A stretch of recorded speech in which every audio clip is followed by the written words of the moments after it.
4th, this is the regular meeting of the Clearlake City Council.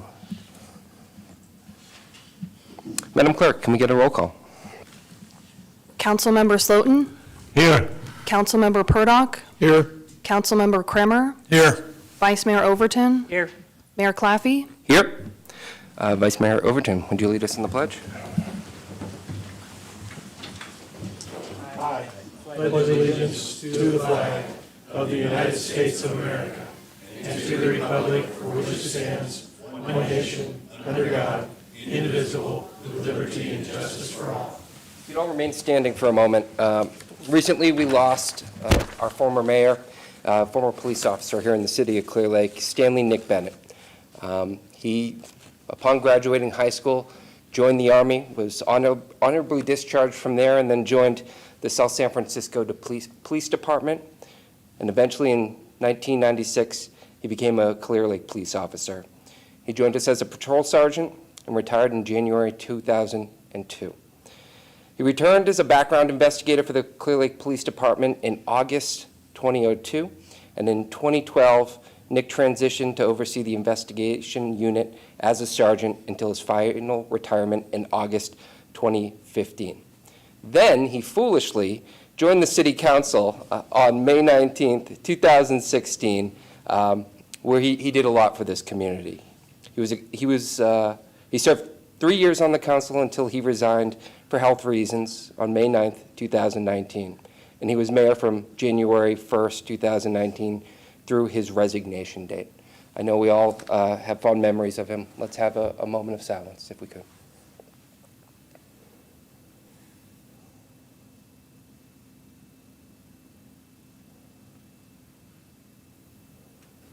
Thank you all.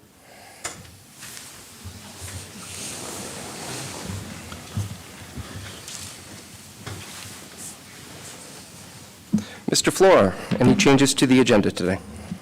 No modifications, Mr. Mayor. Make a motion to accept the agenda as submitted. Second. I have a motion from Councilmember Purdock, a second from Councilmember Kramer. All those in favor, please vote in your portal.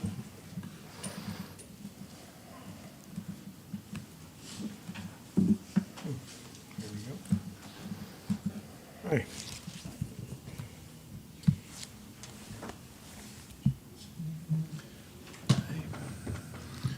Motion passes with unanimous vote of the council.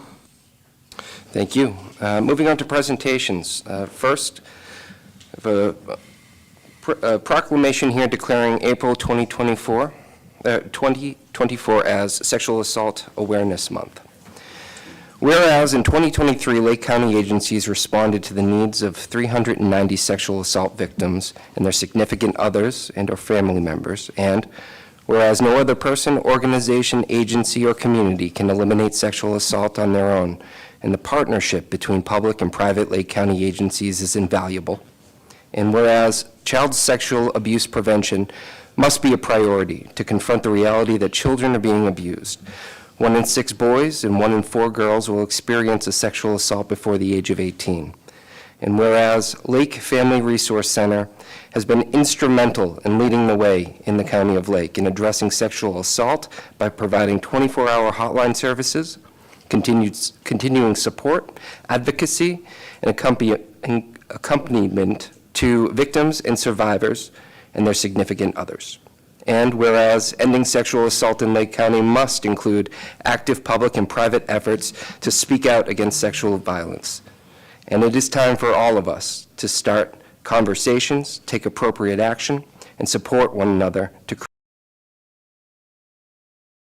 And whereas staff and volunteers of the Lake Family Resource Center, Rape Crisis Center work year-round to encourage every person to speak out against sexual violence and to support survivors by providing prevention education and survivor empowerment information.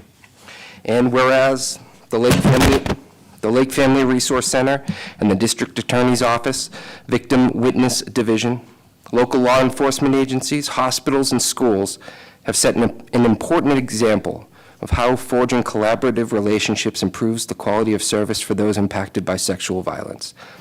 And now, therefore, be it proclaimed that the Mayor of the City of Clearlake does hereby designate the month of April 2024 as Sexual Assault Awareness Month in Lake County, and urges all local government, schools, businesses, and community members to participate in the sponsored events this month to increase awareness and public support for creating communities free from violence and exploitation. Is there someone from the Lake Family Resource Center that would like to receive this?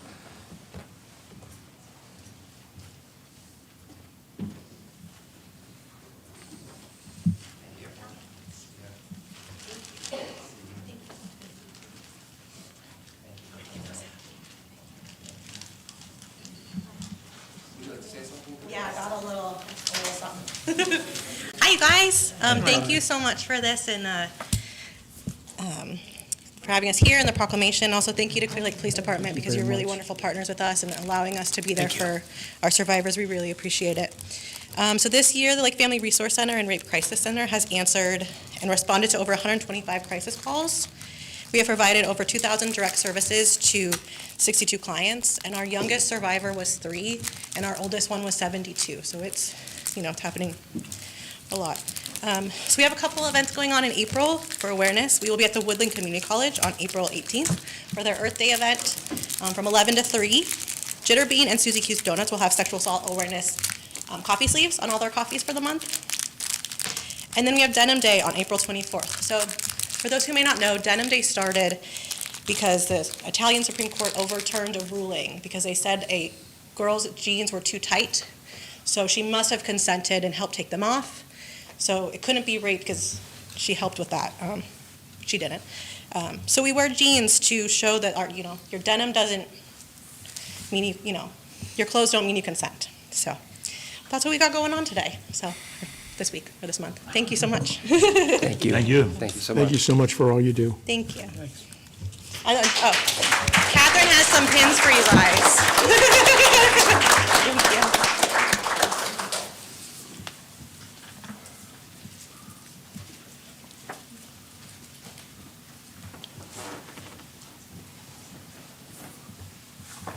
All right. Our next presentation is a proclamation declaring April 14th through 20th, 2024 as Public Safety Telecommunicators Week.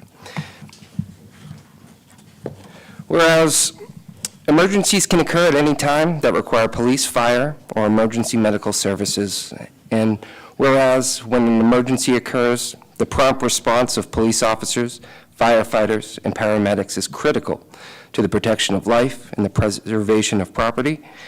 And whereas the safety of our police officers and firefighters is dependent upon the quality and accuracy of information obtained from citizens who telephone the Clearlake Police Department Emergency Communications Center.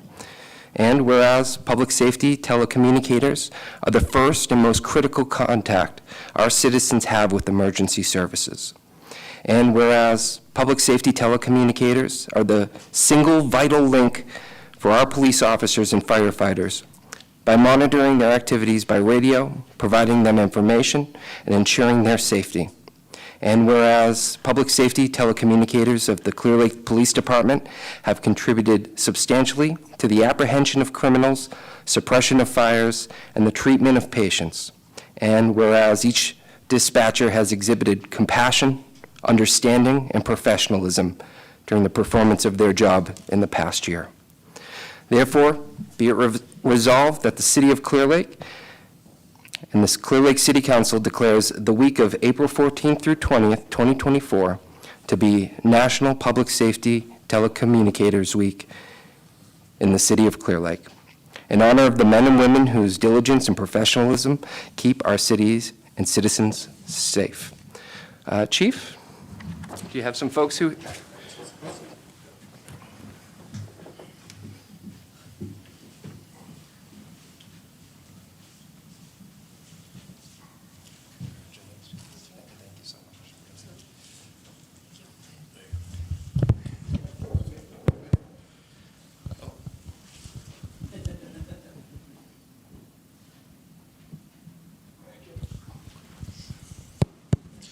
Briefly, I just want to speak about our dispatchers at the police department. Oftentimes, they don't get the most recognition for things that go on. Unlike the mayor just said in his proclamation, they are the first person that the community comes into contact with when there's an emergency or some event going on where they call the police department.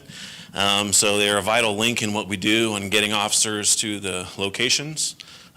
Fortunately, we have a very great staff of dispatchers. This is our dispatch supervisor, and then other dispatchers that work at the department and do a great job and help get information to the officers to respond to emergencies or any incidents that are going on.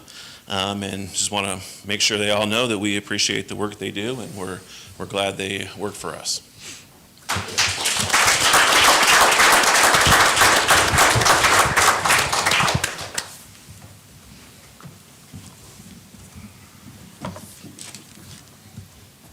Okay, next up, can I have Director Viramontes meet me at the podium here? We are going to present certificates of appreciation for the Bunny Brunch and Recreation and Events Quarterly Report. Hi, good evening. Do you want to start with the certificates? Okay, I'll Yes, write sir. down. You want to give us a bit of an overview of what you guys Yeah. did? So last Sunday, we had the Bunny Brunch. It was the second Bunny Brunch. Our attendance more than doubled this time. We had a really good time. We had a great staff of volunteers, some City Hall staff as well, and came and volunteered and we cooked breakfast and we collected over 2,000 Easter eggs this year. Yeah.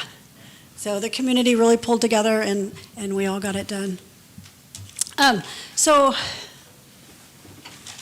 do you want to read them? Okay, I'll just read them all off and then, okay. So I created a list of everybody who participated, whether it be bringing in candy, plastic eggs, pancake mix, whatever. So we have Adeline Leba, Mark Roberts, Daniela Justice, Amy Avila, Dea Lopez, Catherine Miller, Adam Viramontes, Aubrey Weiss, Bruce Thurman, Joyce Overton, Clout Kennels, Anna Hermosillo, Adventist Health, Julie La Rosa, Patty Toole, Kimberly Aguilar, Natalia Nacosta, Giselle Aguilar, Emberlyn Weiss, Ryan Volmar, and Giovanni Ortiz. I'd like to say that the last 6 or 7 names were high school students that have been actively coming and helping out at all of my events. I have been able to count on them, along with my kids, to be there every single time from start to finish. If your name was called, please come on up. Anybody who's here that participated, come on up. I see you. Your name was called. Come on up.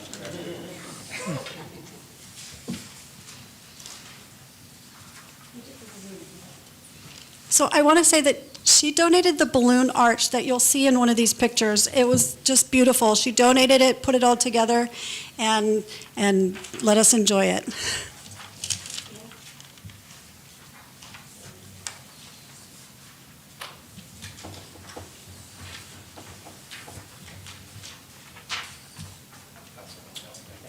Thank you.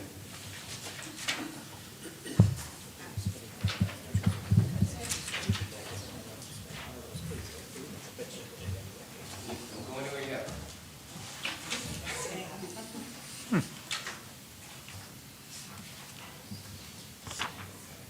All right, everyone get together. Thank you guys so much.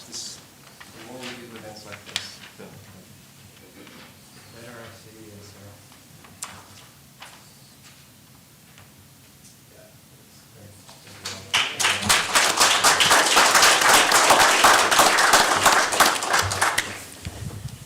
Okay, next I have my quarterly update.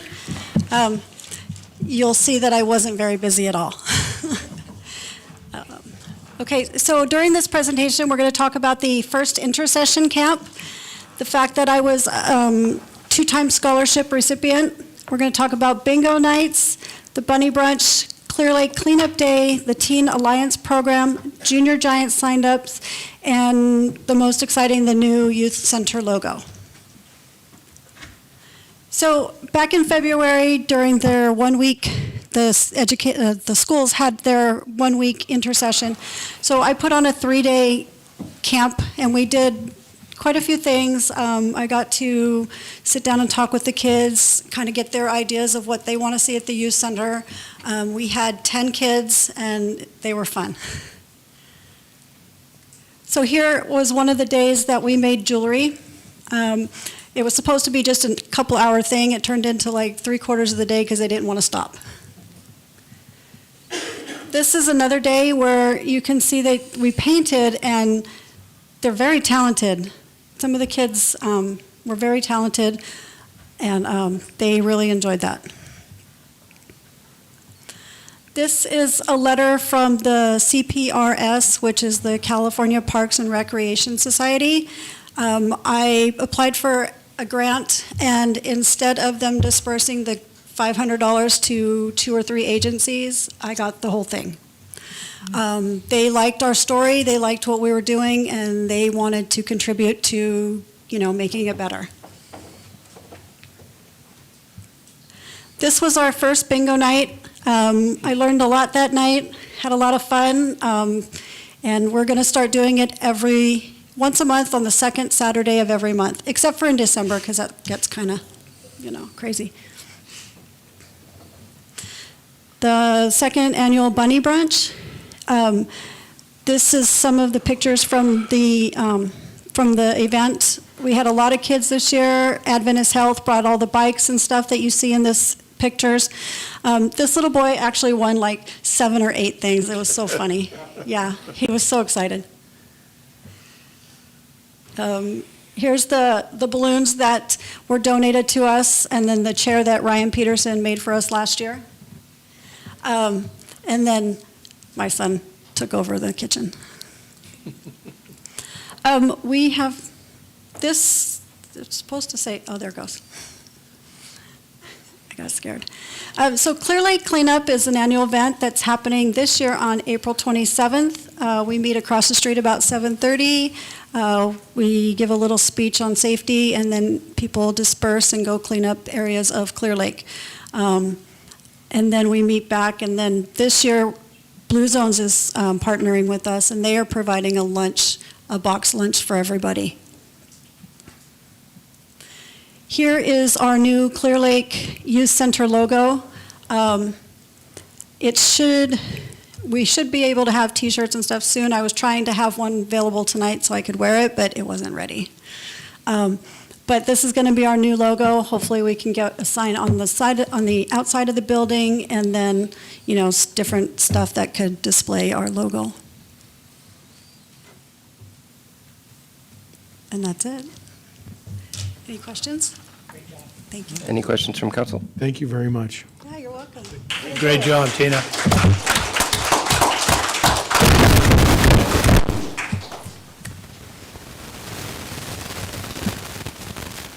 All right, we'll move on to item F, public comment. This is a time for any member of the public to address the city council on any matter that is not on the agenda, that is within the subject matter jurisdiction of the city. The Brown Act, with limited exceptions, does not allow the council and staff to discuss the issues brought forth under public comment. When you do come up, please start with your name and your city of residence. We have one written submission here from Mr. Keith Ahart around utilities coordination.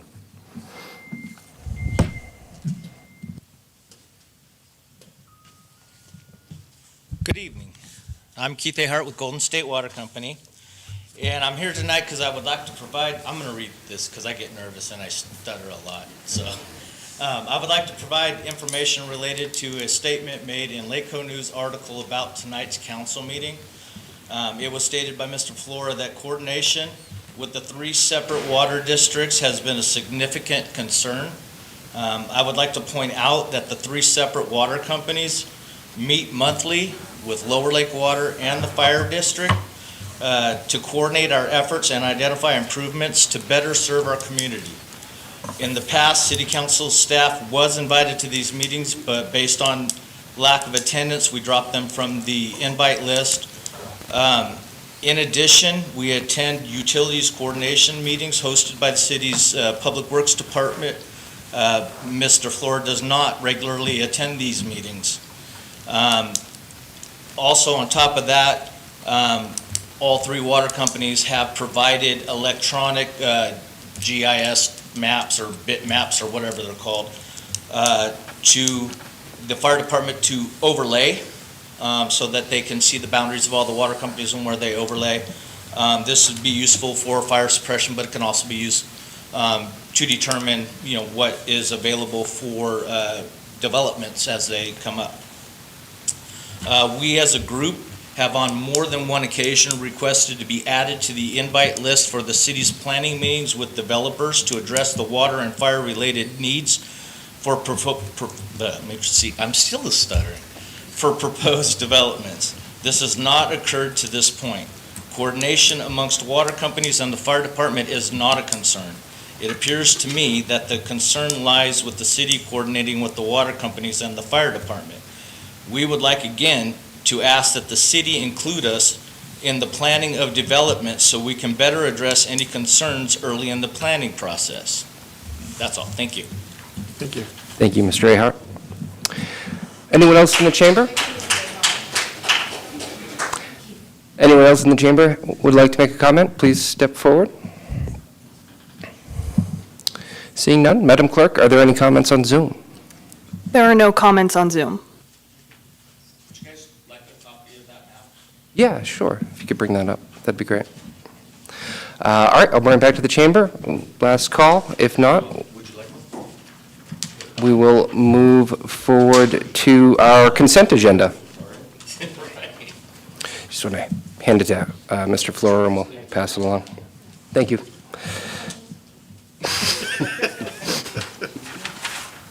Thank you, sir. All right, moving on to the consent agenda. Does anyone on the council have anything they want to pull from the consent agenda? Anyone in the audience want to pull an item on the consent agenda? And Madam Clerk, are there any comments on Zoom? There are no comments on Zoom. Mr. Mayor, I'd like to make a motion to accept the consent agenda as presented. I'll second that. I have a motion from Councilmember Kramer, a second from Councilmember Slutin. Please vote in your portal. Aye.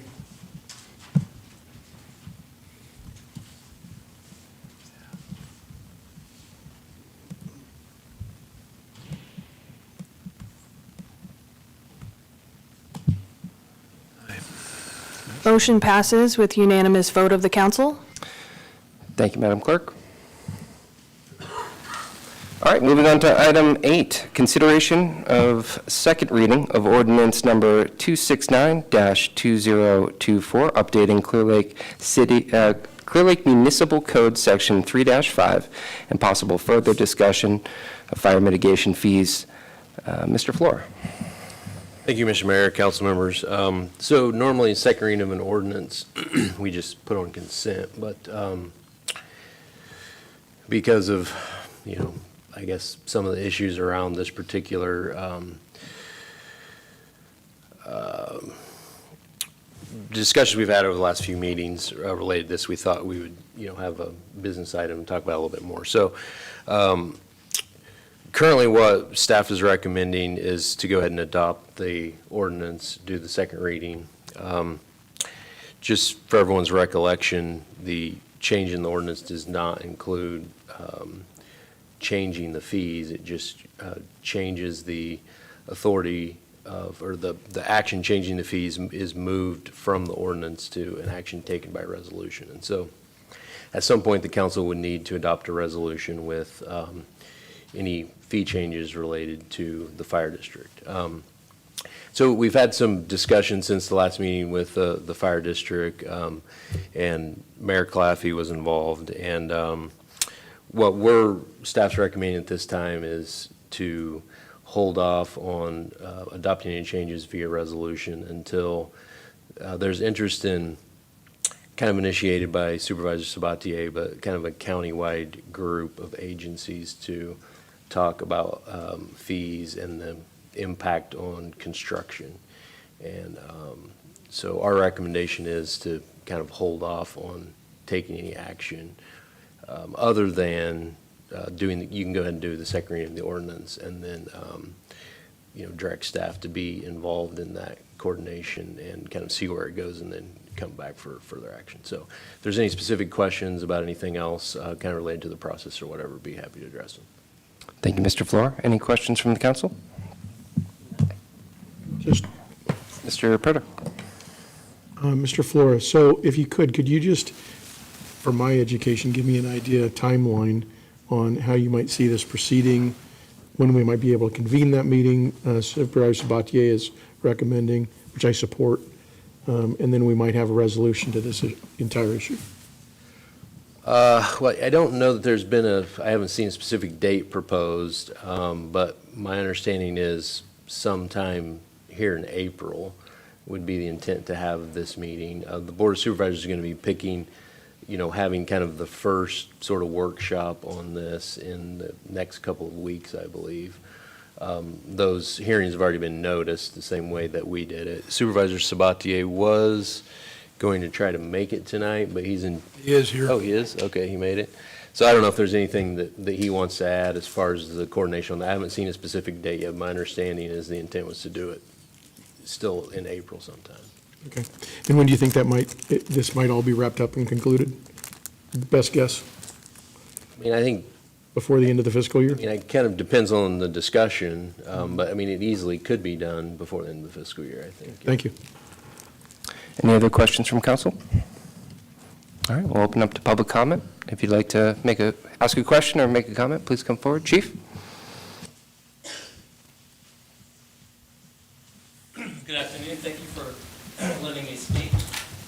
We talk about the mitigation fees and impact on growth. When we look at really the elephant in the room is fire insurance. So if you read the articles, State Farm has dropped 72,000 policies this year. Additional 42,000 are based upon commercial properties. So if you're trying to buy a house, if you're trying to sell a house, or you're trying to build, the sticking points that we kind of are dealing with. California Fair access to insurance requirements. It currently has about 350,000 people enrolled in it, and it is growing pains. And those fees are out of reach of a lot of people that are trying to get it, and it barely covers the cost of what they owe on their loans. So we identified that, Joyce, you had made a comment about the fees aren't due, or we don't really need the fees after the property is done. We did a little bit of study on structural loss due to fire during construction phases. So we can go back to the Santana Row fire.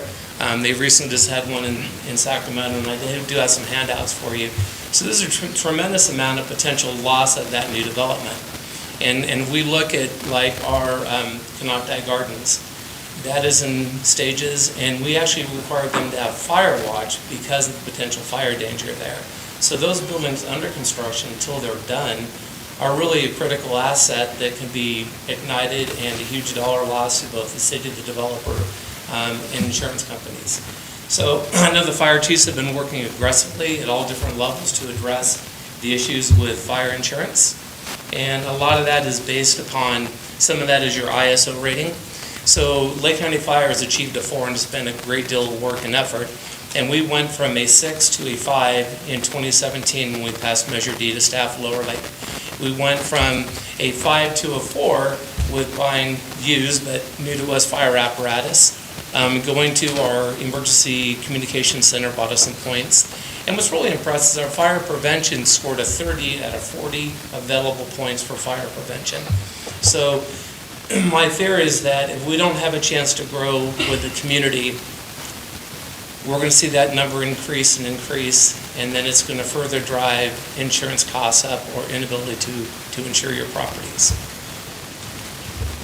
The other thing I wanted to, because we talked about our Nexus study and how that, maybe the methodology wasn't quite in line with other operations. So I did a great deal of work on Chowchilla Fire Department.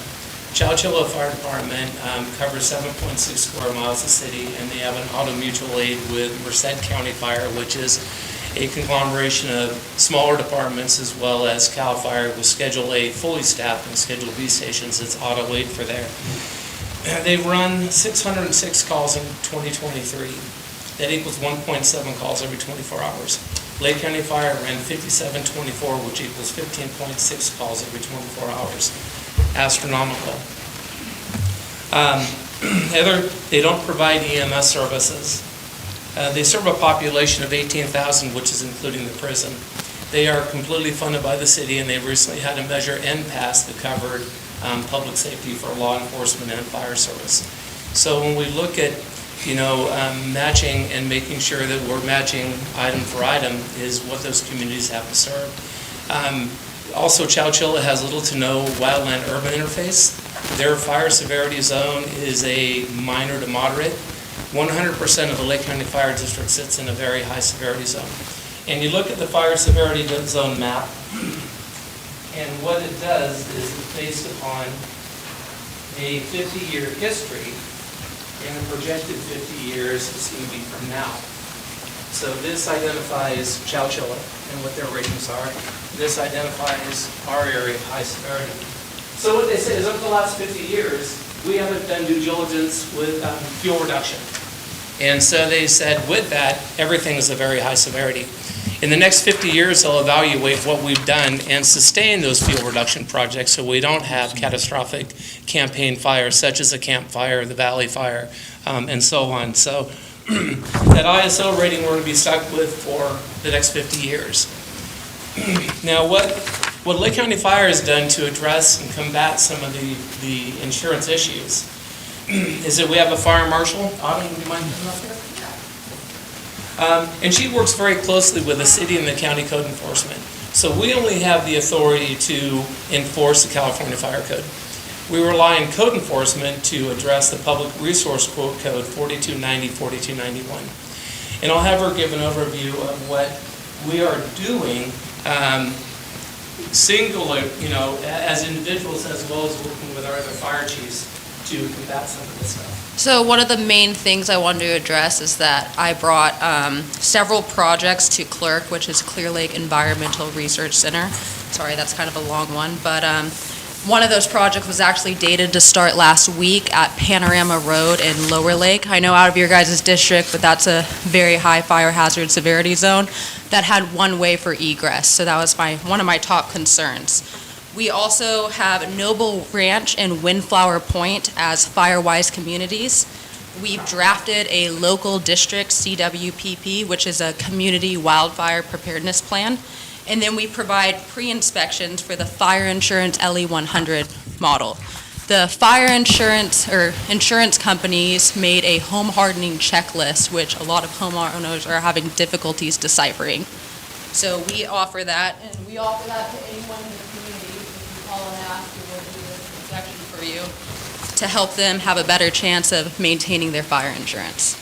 Thank you.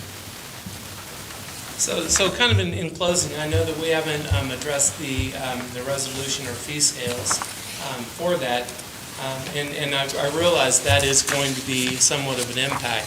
But I'm kind of here pleading with you is that for us to grow and protect the community that we have since 1942, we really need the support of the city.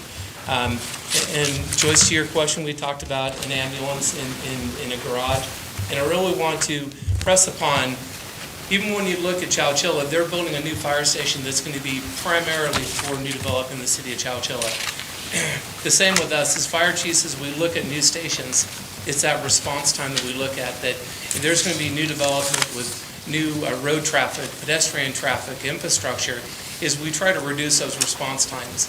And like I said before, what we as fire chiefs have done countywide is we have an amazing response matrix that is based upon the type of call.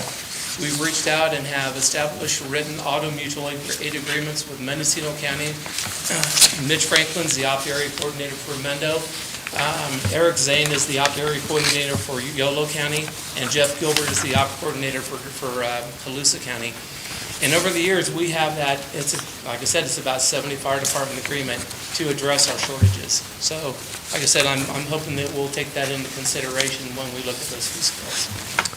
Thank you, Chief. Thank you for And your thank you time. for this information. Thank you, Chief. If there's any other members of the public who give Chief a little grace, let's try to keep it to 3 minutes for others, but we welcome your comments right now. Please start with your name and city. Cheryl Allman, City of Clearlake.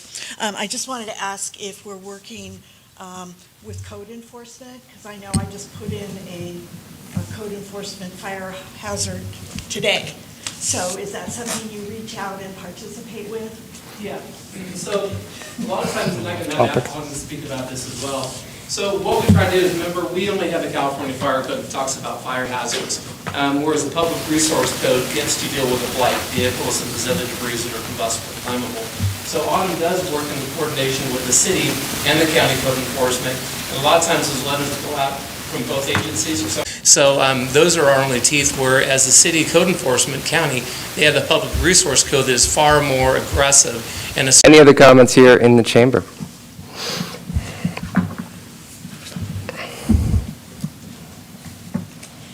My name is Mary Benson. I live in Lower Lake. I am a member of the Board of Directors for the Fire Department, but I'm speaking as an individual, not on behalf of the board. I also wanted to revisit some of the issues from the last meeting.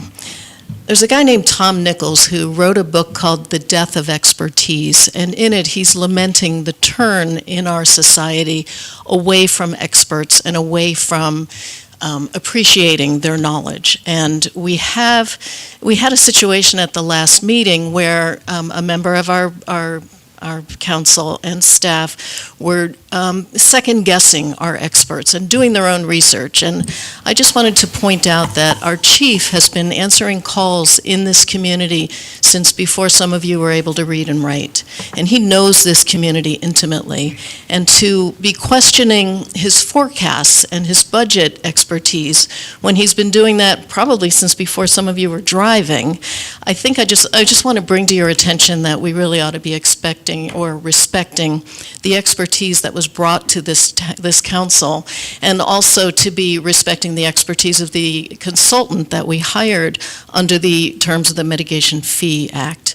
And his job is to do nexus studies. And I'd be willing to bet that most of you didn't know anything about nexus studies, like myself, until like the last year, and you probably never even read one until very recently.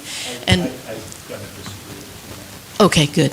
So I'm glad you have some familiarity, but it just seems to me that to come up with your own numbers and to come up with your own conclusions and do your own research on the basis of whatever limited knowledge you may have really does a disservice to this community. So thank you for listening. Mrs. Benson, I've got to answer you. You made a statement last week, too. I sat in your seat before I sat in this seat for several years, as did Mr. Purdock. We understand the fire department a lot better than I think you give us credit for. And it's kind of disrespecting us, some of the comments that you just made. I need to say that. And I also need to say that I've been around a lot longer than the chief has, by the way. I understand that, and I also have served on community boards for more than 10, certain community boards for more than 10 years at a time. And I also know that because I'm not in the trenches every single day, I don't, as a board member, have the same level of expertise that the people who are doing the job every day do. And that's what I want to make sure you're aware of. So, Thank you, ma'am. thank you. Thank you I for your appreciate comment. it. Any other comments here in the chamber?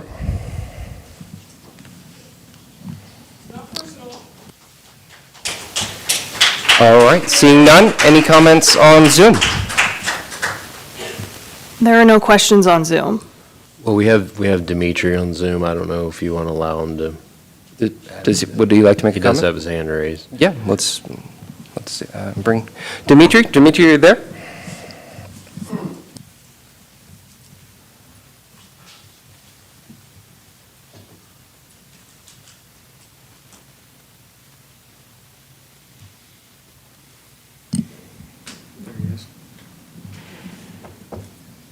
Oh, we can't hear you, Mr. Semenoff. You mute?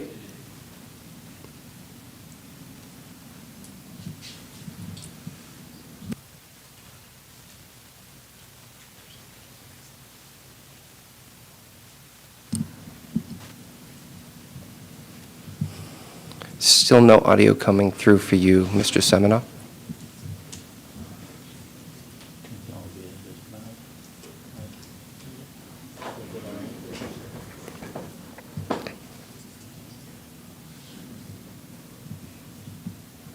We're checking on our end as well.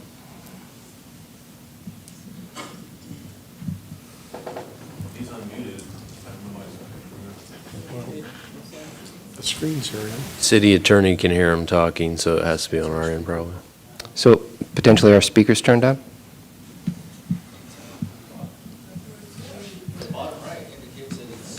Yeah, it says muted. I believe that That's got to be, so, yeah. it's a different mute symbol there.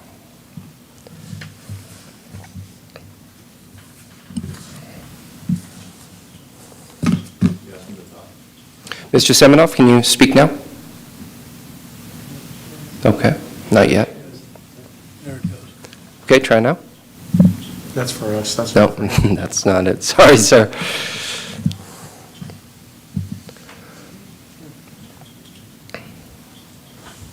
Our attorney can hear him, but we can't hear him in here.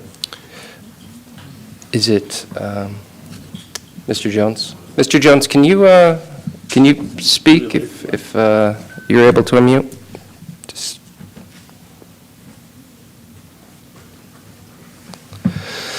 Yeah, now that we're coming through.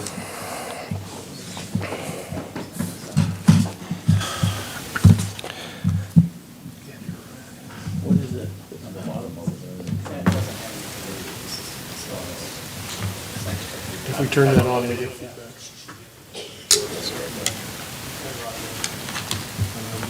Pause the meeting for 5 minutes and see if we can get it fixed.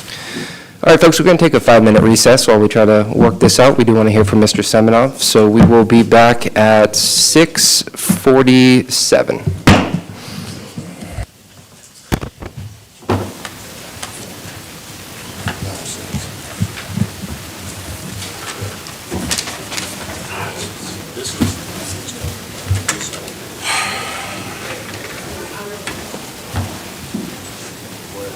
Mr. Seminoff, can you respond? Yes, can you hear me now?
Madam Clerk? Oh. All right, I'll bring us back to order here. Mr. Seminoff, can you hear us? Yes, I can hear you. Can you hear me? We can. Please proceed. Perfect. Thank you for your All right. patience. Mayor Claffey, members of the council, good evening. Just wanted to give you a quick update on what has happened since the last week. We ran some numbers based on the request to consider a multifamily fee component. And we've reviewed the numbers with the mayor and Mr. Florin. And given this very small proportion of multifamily properties within the district's footprint, adding a multifamily component would only reduce the single-family fee by about 2 cents per square foot. So, a lot of work would not really result in any significant reduction of the single-family fee amount. And then another thing that I wanted to highlight that we probably have not had a chance to discuss yet, over the next 18 years, we're projecting certain fee revenues based on the growth projections that we discussed in the Nexus study. And the total amount of the fee increased over the next 18 years would be roughly about $1.5 million. So that's the total impact over an 18-year period, which is just barely enough to purchase an aerial ladder truck. So that's the amount of a fee increase in question over the next essentially 2 decades. So just wanted to give you that quick update and see if you have any additional questions for me on the Nexus study. Thank you, Mr. Seminoff. Thank you. All right. No more comments on Zoom, Madam Clerk? There are no additional comments on Zoom. Thank you. I will now bring it back to council.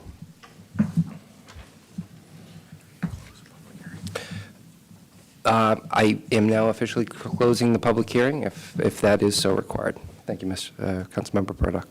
And I'll bring it back to council. I don't have any questions. It's just the ordinance we're passing today, so. Yeah, this is not doing anything but passing an ordinance, right?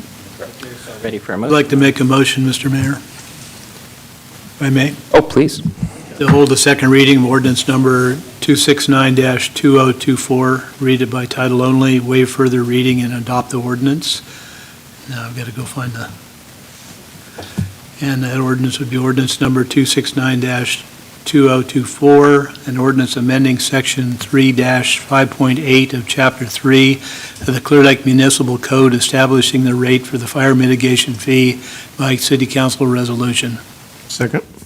I have a motion from Councilmember Kramer, a second from Councilmember Burdock. Please vote in your portal.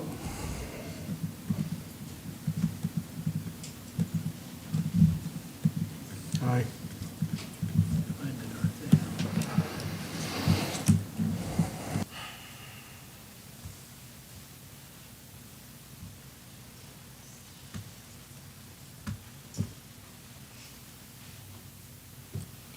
Motion passes with unanimous vote of the council. Thank you, Madam Clerk. Thank you all. Chief, looking forward to talking with you and the county on the next steps here as rapidly as possible. All right, moving on to item number 9, discussion of the Lake County Sanitation District's Southeast Regional Wastewater System and operations within the city of Clearlake. Mr. Fleur? Yeah, thank you, Mr. Mayor and council members. Well, this hasn't been a very good year for the sewer system in Clearlake.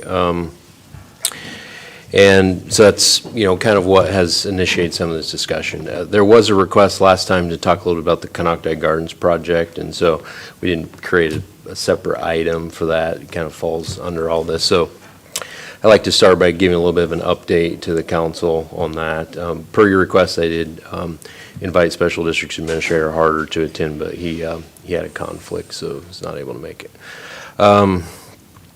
So we've been having weekly meetings since, I'll go back to the presentation that Mr. Harder gave the Board of Supervisors, I guess about 2 or 3 weeks ago, which indicated that even though the Canocti Gardens project is ready to partially come online within the next few weeks and be fully occupied, I think, by early June. The upgrades needed in the collection system, they would not allow the project to connect until those upgrades were made. Likely to be October or November, causing some pretty significant financial impacts to the project. This was based on a capacity analysis that is required by special districts for projects over, I believe, 20 units.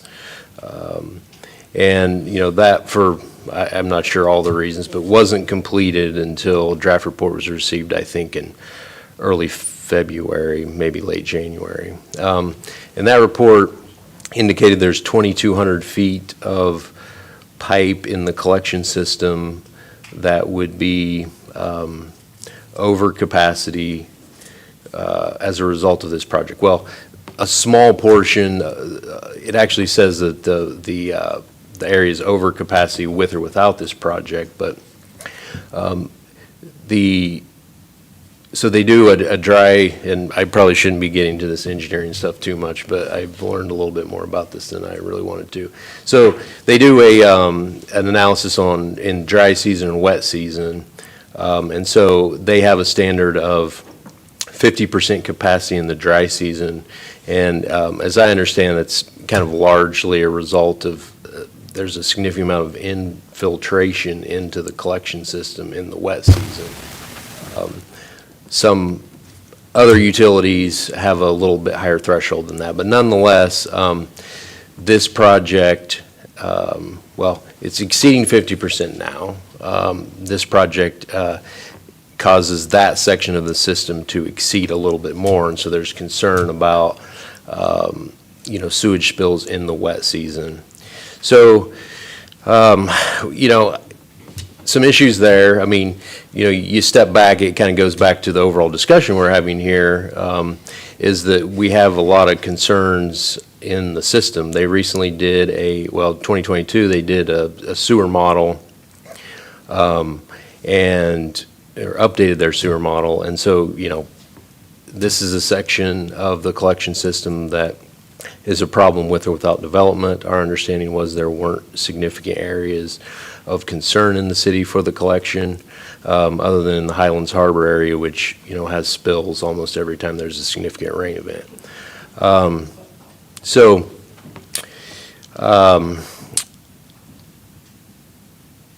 You know, so special districts based on this analysis said, you know, we can't allow connection. Now, we've had some weekly meetings since then with the developer, the city, and special district. Supervisor Sabatier has been involved, and there's, you know, some promising progress on them being able to get occupancy when they need to get occupancy in the dry season. Special districts is open to doing a number of things to help speed up the design and construction of the needed upgrades, and the developer is planning to, there is a calculation based on the environmental report or the engineering report on what their cost share would be. My understanding is about 4.4% of the costs of the project. It has been, that upgrade is attributed to their project. There is I guess, a fallback plan that's being looked at, which is that if construction was not able to be completed on the upgrade prior to the wet season, there's going to likely be some type of design for a bypass put in place, which would bypass the sewage from that project around the impacted area and added back into the system in another area which would have the capacity to handle it. So seems a little crazy, I guess. It's, you know, not super uncommon. This is a pretty significant distance to do that, but we are pleased at least that special districts is, you know, trying to find a solution at this point. So I guess that's kind of the update on Canocte Gardens, and I can pause there and see if you have any kind of questions related to where we are. We're going to continue to have weekly meetings, and we're doing anything we can to help make sure that the project moves forward as quickly as possible. Councilmember Sloot. I actually have a question directed to our city engineer. Isn't 50% infiltration an enormously high number in your experience?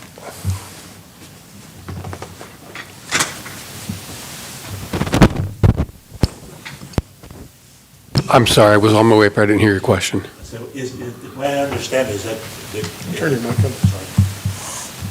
that in the winter you have about a 50% infiltration, and that's why the system can't handle this project? That's what, according to special districts, yeah, they leave a 50% capacity extra for infiltration and inflow. And for older systems, it's actually not that uncommon. Okay. The other question I had, and I don't know, maybe this is more, so the project adds only 4 to 5% to the flow in there? I did review the draft engineering report, and it appeared that the computer analysis assessed that it was about a 4.5% increase to the overall situation. In this particular piece of land, when did it turn into, because obviously if it's apartments, you have some higher flows than just a residential area. This has always been multifamily or some kind of more dense use than just single family, right? That's correct. It's been zoned for multifamily for quite some time. I can't tell you exactly how long, but long time. So 98. 98. So they're kind of behind the times, I guess. Yeah, I mean, it's not that uncommon. I don't know special districts policies and stuff. I mean, I think the city tried to coordinate with them as best we could. So, I'm amazed that this comes at the last minute. it was a surprise to staff. Concerning to me is that it was already over capacity before this project, and we know Highlands Harbor has similar issues. Do we know how much of the system is right now over capacity? I just have another comment. I mean, one of our neighbors, there's a pump station right where I live, and there's numerous pump stations, particularly in the area, north area of town, and none of these pump stations or lift stations have any backup power. So our neighbor's garage flooded, almost got into the lake. I mean, isn't there do they have to have backup power? Because right now they're just bringing along a generator and pump when they feel like they need to pump. And some of this have telephone connections that I can see, but I don't think that they always work, particularly if we start losing landlines. I can't say that there's a law that requires backup power, but there's substantial penalties should you have an SSO or a sanitary sewer overflow, and those penalties are quite large, and they go exponentially larger if that effluent was to go into the lake and get reported. And by virtue of just the financial penalties, it's a lot cheaper to have a backup generator. Like I said, I think this happened twice now with one of our neighbors. Councilmember Purdock. No, I'm sorry. Oh, apologies. Just, I wanted to make sure I got an answer to my question. So do we have any idea or any information from special districts on how much of our system is currently over capacity? I haven't seen No. any reporting. No, we haven't. I mean, that is something that we'll be following up on more. I mean, they did update the sewer model, so they should be able to analyze that. That was done in 2022. I think I mentioned that. So, yeah, we're going to, I mean, that's kind of the point of what we're talking about tonight is, we need to have better answers. Councilmember Kramer. Yeah, the two pump stations, the one on Bowers, the one down here on Lake Shore, have had odor problems off and on for years. Have they addressed, they're just addressing specifically Canocti Gardens now. Has there been any progress on the odor control situation? Well, I'm not sure of any clear path on that. I mean, Supervisor Sabatier and I had a meeting with him, I don't know, a year and a half, 2 years ago about some of these problems. They were supposed to be testing some things out. We understand, I think, a little bit more clearly now that for one reason or another, the odor control systems that had worked for, I don't know, 10 or 15 years stopped working and were removed entirely. The backup system was removed entirely, and nothing replaced that. And so That's on the Bowers Avenue. on both of them, as I understand. But, they have plenty of money in their reserves and whatnot. Their We're expecting to build- $13,700 fee to join their system, I would hope they would use some of that for, speaking of fees, for infrastructure. But I don't have a clear answer on when that may happen. Seeing no other questions, let's move on to part two. Thank you for the pause. Well, I mean, so, we're kind of leading into the issues here. I mean, I think some of this is unfolding. There was a large spill last winter. There's been, I think, 6 or so spills that I'm aware of this winter, totaling maybe close to 1 million gallons that have hit a waterway or Clearlake itself, just in the southeast system. So, pretty significant issues. I was going to mention the odor control things. Councilmember Kramer already brought that up. A lot of challenges and a lot of concern. Like this, what happened with Canoctay Gardens really illustrates the fact that, millions in reserves have been accumulated. No apparent capital improvement plan for upgrading areas of the system. I mean, other than Highlands Harbor, which has been, I think, a decades-long problem, were we aware of significant things that needed to be addressed. And, we have met and clarified that, we do have a large development project down in that area. We're expecting to be able to have sewer collection service supplied, and that, we need to start working on this. And so, all these things kind of lead to, what can the city do to get some more answers here and maybe be a little bit more involved. So it was kind of described here. Hopefully you had a chance to review the materials, but it is a little bit unusual that most of the infrastructure was developed before the city was incorporated, right? And so when that incorporation happened, the health and safety code required that the board of directors of the sanitation district provide, there's various formulas in there and scenarios, but at least one seat be provided to the city on that board of directors. Initially, our research indicated that, that never happened, but just last Friday, in some of the old archives, we did find this resolution that's attached from 1983.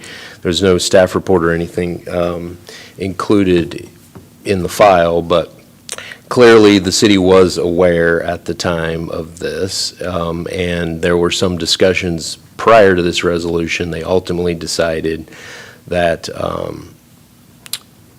the city was going to essentially delegate that seat or direct involvement on the board back to the Board of Supervisors. So it's essentially a dependent special districts. I guess maybe I should go on that. I think you all have a good understanding of it. Maybe just for clarity, Lake County Special Districts is kind of a department that manages a number of water and sewer systems throughout Lake County. So the Lake County Sanitation District is the agency that handles the sewer system. So Southeast plant, treatment plant, there's the Northwest plant, and then there's like Middletown Sewer, Kelseyville, all these other systems are under the Lake County Sanitation District.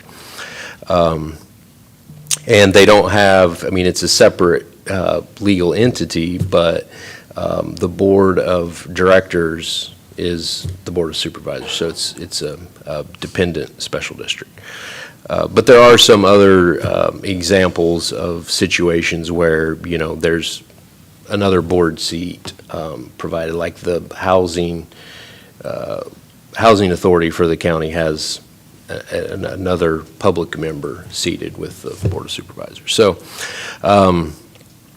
we don't know exactly what all this would look like yet, but wanted to bring this issue up. I did want to share that I did have a meeting last week with the county administrator, and the chair and vice chair of the Board of Supervisors to share the research that we have and what we think the obligation of the county is related to this. So, they're looking into that, and I think, what we're asking or recommending the council do at this point is, adopt this resolution. Of course, you could change whatever you like in there, but, it does state our belief is that we are obligated to at least one seat on the board, but perhaps there's another arrangement with the county that would work, because, ultimately the city just wants this to work, right? It sounds like in my discussions, at least with the chair and the vice chair, that, the county's interested in, meeting and talking more about this and hopefully figuring out a way for the city's concerns to be addressed. So maybe with that, I'll just stop there and see if you have any questions. Thank you. Any questions from the council? Just a Mr. quick Sloop? comment. The resolution out of 83 clearly states that the city council of the city of Clearlake reserves the right to appoint somebody to this governing board. Well, it used to be, when I first got on, we had a seat, but they never met. Well, but that was kind of a That was- separate So what was advisory that? committee. And I don't know the history of that, but that's kind of an advisory committee. This is actually the board of directors, so when they adopt their budget or any of that stuff, there would be a seat with At the board. city, yeah, Okay. participating in that. I mean, obviously, it wouldn't be a majority or anything like that, but the city would have a direct voice. Any other questions from the council? If not, I'll open up to the public. If anyone has a comment here in the chamber, please come forward.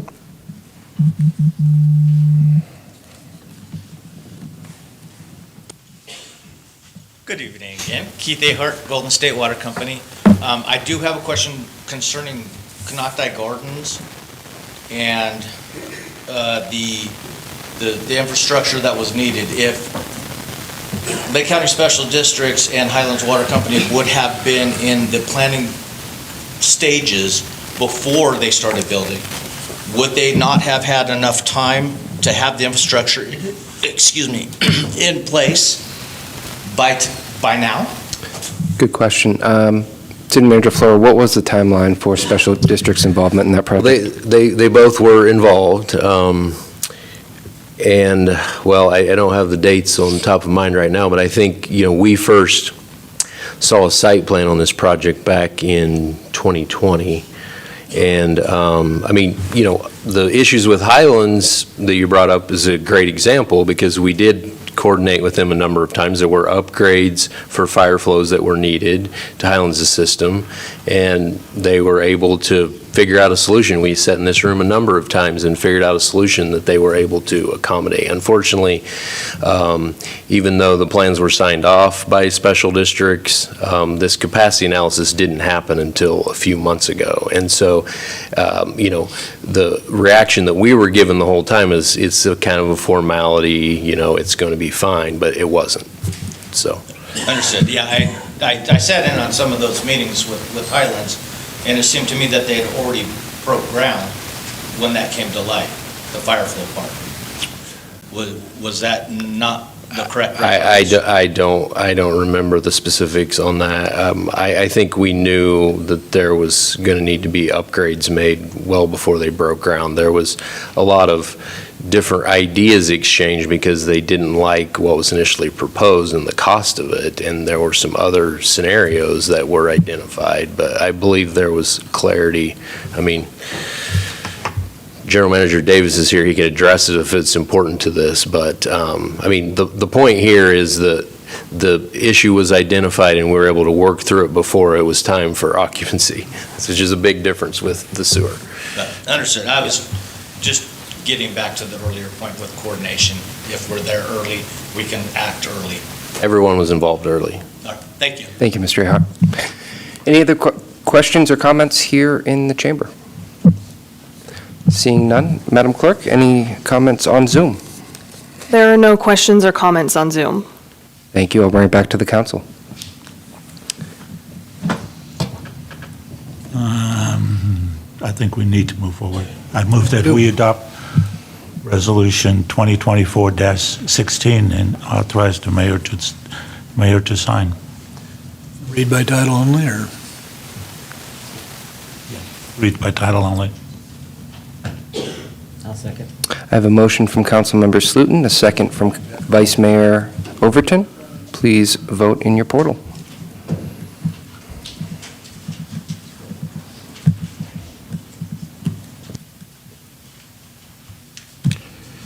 Aye. Motion passes with unanimous vote of the council. Thank you, Madam Clerk. Okay, moving on to City Manager and Council Members' report. City Manager Flora. Thank you, Mr. Mayor. Few items. We continue to have issues with pedestrian safety in the city, as you're aware. There has been a request to get a traffic safety committee meeting scheduled. I think a couple of council members, our public works directors, sent out some proposed dates, so hopefully you can get back with us on that and we can get that meeting scheduled. Small sort of reorganization within City Hall. So our facilities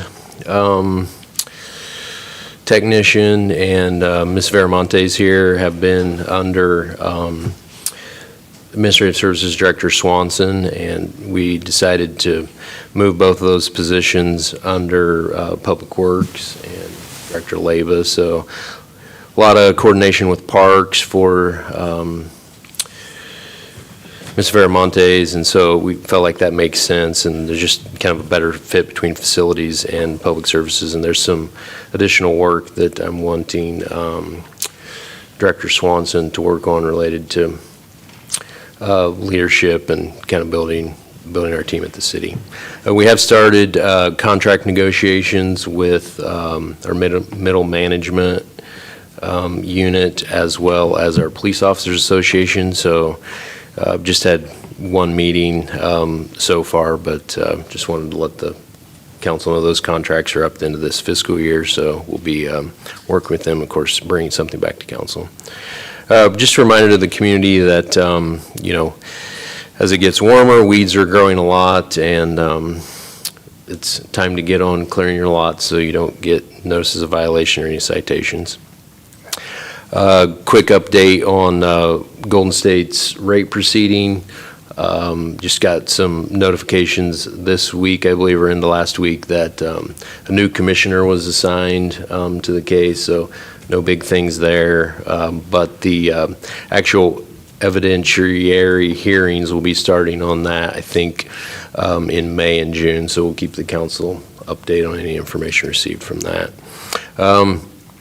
Our local hazard mitigation plan is expiring, and recall we did that, I guess, back in 2018, 2019. At the time, the two cities in the county all did separate ones, which is a little unusual, but we got commitment from the county to include all of us this time, and so things are going well. We're working on that, getting ready to release an RFP for a consultant to help put that together. And this, of course, has to be done in order for the city to receive FEMA funding for mitigation projects. Speaking of that type of thing, the landslide that we have up on Lakeshore, still been pretty stable. We're still working on the design. Sent correspondence to the council a while back that was finally included in the governor's declaration, so that's good. And Director Leyva is working with Caltrans. I think they're going to be coming out in the next week or so to look at that, and we'll be getting our emergency repair going on that. So it's all good news there. Cal Recycle, we still haven't got a recycling center back up and going. But it's crawling along.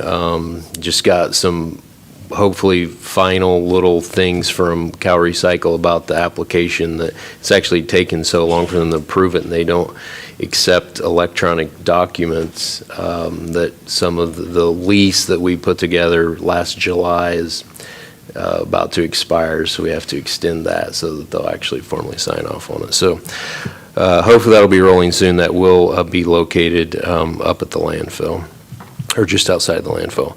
And then the last thing, a little bit of sad news, I feel like, but Colleen, the president of Adventist Health Clearlake, has announced that she's going to be leaving that position in May. There's some restructuring going on in Adventist Health, and she was involved in that, and is decided to take time to focus on herself as part of that, but I really appreciated working with her. We had a great relationship, very open and transparent, and obviously got some exciting stuff started there, but they say they're committed to following through on everything, and so more to come on what things look like there. There is kind of some corporate reshuffling on some of the higher level positions. They're going to be moving away from a president at each hospital model to a site administrator, so something that sounds like maybe a slightly lower level position, and then more. They have this network model now where we're part of the North Coast Network, which is Lake and Mendocino County, so there's a network president in Ukiah that oversees all of those groups. Anyway, I just wanted to share with that. I know all of you respect Colleen as much as I do, and so while, good for her that she's taking some time for herself, still disappointed to not be working with her as much in the future. So with that, that's my report. Thank you, Mr. Flora. Councilmember Slutin. The only thing I really can report on is we attended a ICSC conference in Monterey where we try to promote our shopping center at the airport, and I think we feel really good about it. We had quite some interest in it, and we actually have been talking to several people after the meeting already, so it's going in the right direction. I think finally with the medical office building at the site, a signed deal, construction drawings being drawn, money set aside for this project by Adventist Health has given this overall project a big boost, and people start seeing how many people would be coming into this center. People are getting interested, and besides that, I met a whole bunch of old friends. Thank you. Councilmember Purdock. Nothing specific to report, had no meetings to attend since our last meeting, but I want to echo one of the things that City Manager Flora mentioned. I'm thankful for those who are already mitigating some of their weeds. It's good to see some mowing going on and weed eating to knock those down. Just encourage everybody to get out and do that springtime so we can lessen our fire flow. So, thank you. Councilmember Kramer. I also have nothing to report other than we're getting going in Burns Valley on that. Had a lot of calls for cultivation now that we got a couple days of warm weather. I have nothing to report. Vice Mayor Overton. I was out of town. I feel like I took all the meetings that you guys had off these last couple of weeks, so a couple fun ones. The TID board, the Visit Lake County Board, met this week over at the Skylark in Lake Port. Really good progress there. That group is doing sensational stuff to represent our county, both in California and outside of California. The shift to influencer marketing is important.